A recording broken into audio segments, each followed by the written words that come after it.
আসসালামু আলাইকুম, সবাইকে স্বাগতম। হিসাব বিজ্ঞান বিষয়ের আর্থিক বিবরণী নামে যে অধ্যায় আছে, এখান থেকে প্রশ্ন কিন্তু আসেই, এসএসসিতেও আসে, ইন্টারমিডিয়েটেও আসে। এখন আর্থিক বিবরণী থেকে যে প্রশ্ন আসে সেখানে সাধারণত একটি রেওয়া মিল দেওয়া থাকে।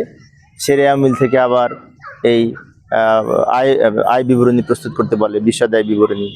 আবার অনেক সময় মালিকানা সত্ত্ব বিবরণী প্রস্তুত করতে বলা হয়, আবার অনেক সময় আর্থিক অবস্থার বিবরণী প্রস্তুত করতে বলা হয়, তাই না? তো এইখানে আয় বিবরণীতে আয় এবং ব্যয় সমূহ আসবে।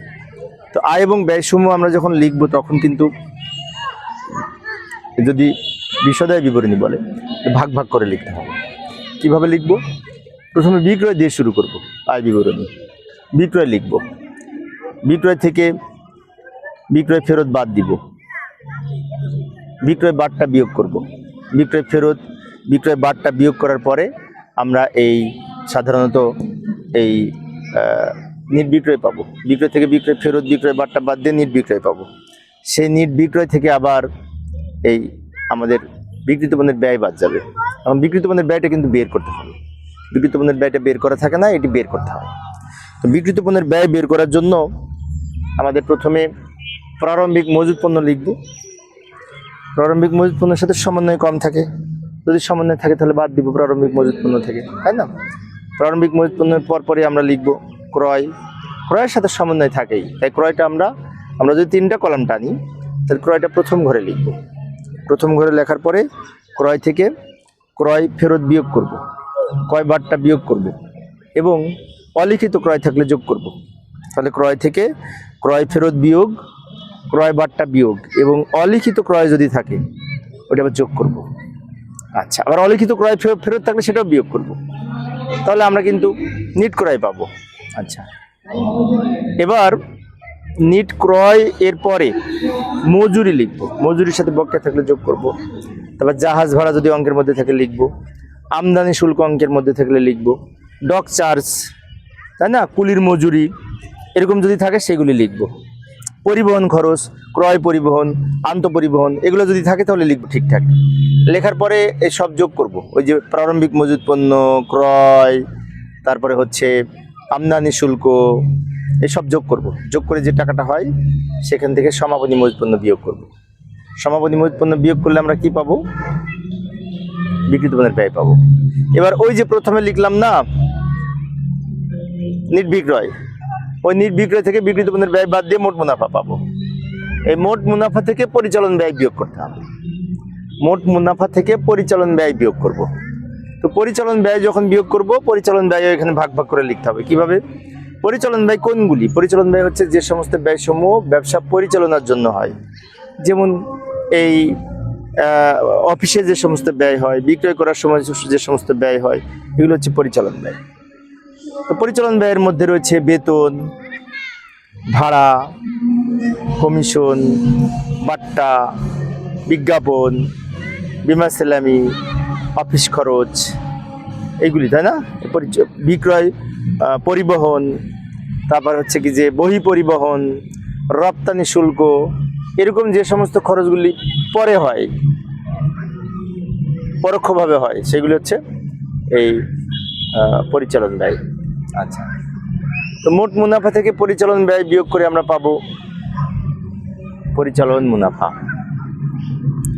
এবার পরিচালন মুনাফা হতে এই অন্যান্য পরিচালন মুনাফার সাথে অন্যান্য আয় যোগ হবে।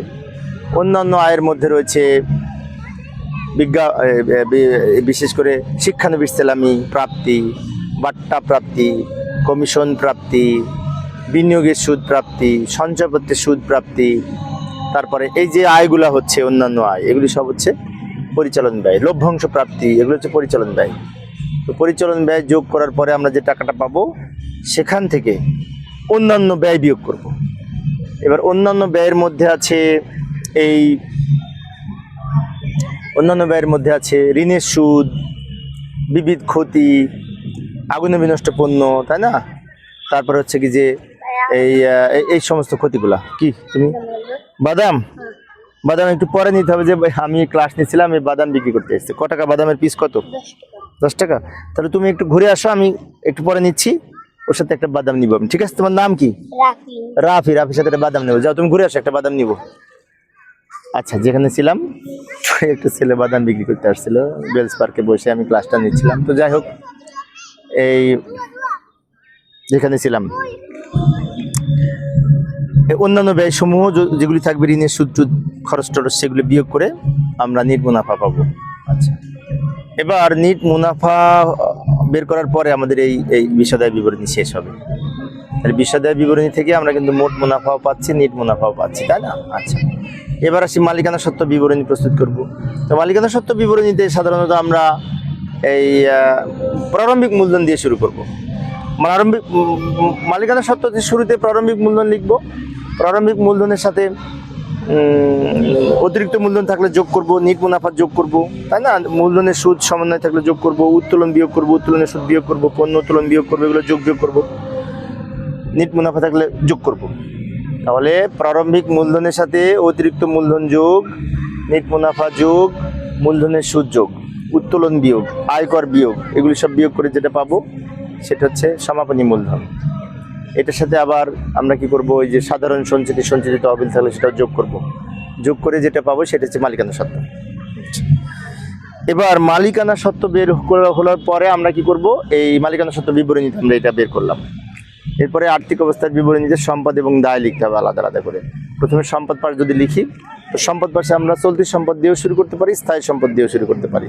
যদি চলতি সম্পদ দিয়ে শুরু করি, তো চলতি সম্পদ এর মধ্যে আমাদের কি কি আসবে? চলতি সম্পদের মধ্যে আসবে নগদ, হাতে নগদ বা নগদ তহবিল, ব্যাংক জমার উদ্বৃত্ত, তারপরে সমাপনী মজুদ পণ্য, দেনাদার বা প্রাপ্য হিসাব, প্রাপ্য বিল, তাই না? অগ্রিম খরচ, এগুলো হচ্ছে চলতি সম্পদ। আমি আবারও বলছি, চলতি সম্পদ কোনগুলো আসবে? চলতি সম্পদের মধ্যে আসবে সমাপনী মজুদ পণ্য, হাতে নগদ, ব্যাংক জমা বা দেনাদার বা প্রাপ্য হিসাব, প্রাপ্য বিল, অগ্রিম ব্যয়, বকেয়া আয় যদি থাকে, অনাদায়ী আয়, এইগুলি হচ্ছে চলতি সম্পদ। চলতি সম্পদের পরপরে আমরা লিখব বিনিয়োগ, যদি থাকে অঙ্কে বিনিয়োগ লিখব, বিনিয়োগ সঞ্চয়পত্র এগুলো যদি থাকে লিখব। এর পরপরে আমরা লিখব যদি অঙ্কে স্থায়ী সম্পদ থাকে। স্থায়ী সম্পত্তির মধ্যে রয়েছে আসবাবপত্র, পুঞ্জীভূত অবস্থায় বাদ যাবে, দালান কোঠা পুঞ্জীভূত অবস্থায় বাদ যাবে যদি থাকে, কলকব্জা থেকে পুঞ্জীভূত অবস্থায় বাদ যাবে, তারপর হচ্ছে কি যে অফিস সরঞ্জাম থেকে পুঞ্জীভূত অবস্থায় বাদ যাবে, এগুলি বাদ যাবে, তাই না? আসবাবপত্র, দালান কোঠা, তারপর হচ্ছে কি যে এগুলি স্থায়ী সম্পদ। ভূমির আবার অবচয় হয় না অবশ্য। এরপরে আরও আছে ইজারা সম্পত্তি, সুনাম, এগুলো অদৃশ্য স্থায়ী সম্পদ। পেটেন্ট, ট্রেডমার্ক, এগুলোর অবলম্বন থাকলে বাদ দিব, এগুলো স্থায়ী সম্পদ। স্থায়ী সম্পদ যোগ করার পরে সবার শেষে আমরা আরেকটা সম্পদ যদি থাকে লিখবো, সেটি অলিক সম্পদ, যারা আরেক নামে অসম্বন্ধিত ব্যয় বা ভুয়া সম্পদও বলে অনেকে। তো অলিক সম্পদের মধ্যে রয়েছে বিলম্বিত বিজ্ঞাপন, প্রাথমিক খরচ, শেয়ার অবলেখকের দস্তুরি, দায় গ্রাহকের দস্তুরি, তাই না? তারপর হচ্ছে কি যে ব্যবসায়ী স্থানান্তর ব্যয়, এগুলি হচ্ছে সব অলিক সম্পদ। আচ্ছা, তো অলিক সম্পদ লিখলাম, স্থায়ী সম্পদ লিখলাম, চলতি সম্পদ লিখলাম, বিনিয়োগ লিখলাম, এই টোটাল যোগ করে মোট সম্পদ। এবার আমরা চলে যাব দায় পাশে। দায় পাশের মধ্যে আমাদের কি কি আছে? দায় পাশের মধ্যে আছে এই চলতি দায়। চলতি দায়ের মধ্যে আছে প্রদেয় হিসাব, ব্যাংক জমাতিরিক্ত, প্রদেয় বিল, বকেয়া খরচ, অগ্রিম আয়, এগুলো হচ্ছে চলতি দায়। এরপরে লিখবো বিনিয়োগ যদি থাকে, দীর্ঘমেয়াদী দায় যদি থাকে। দীর্ঘমেয়াদী দায়ের মধ্যে আছে ঋণ, ঋণপত্র, এগুলি। সবার শেষে লিখবো মালিকানা সত্ত্ব। মালিকানা সত্ত্ব আমরা ওই যে কিছুক্ষণ আগে যেটা বের করলাম, প্রারম্ভিক মূলধনের সাথে নিট লাভ অন্যান্য যোগ করে, উত্তোলন বিয়োগ করে যেটা পেয়েছি কিছুক্ষণ আগে বললাম, ওই মালিকানা সত্ত্ব লিখে যোগ করে আমাদের এই মালিকানা সত্ত্ব দায় পাশ হবে। এবং মালিকানা সত্ত্ব দায় পাশে যা হবে ওই সম্পদ পাশের যোগফল মিলে যাবে। ধন্যবাদ সবাইকে।